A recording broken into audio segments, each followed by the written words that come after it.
My name is Nicholas DeGroote. I am an aerospace engineering major, and I am the engineer of the month for January. I'm actually originally from Columbus, so I went on a couple of different campus visits to different schools around the state of Ohio. But when I came to UC, I really liked the campus first off. I liked how it was a little bit smaller than Ohio State in particular.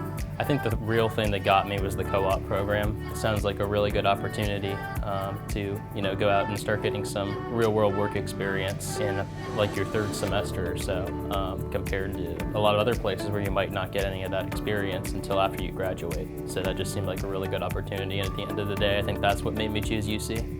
There's just really been a history of aviation in my family. My dad is a pilot. My grandfather on my dad's side was a colonel in the Air Force and a fighter pilot. I just really grew up liking planes.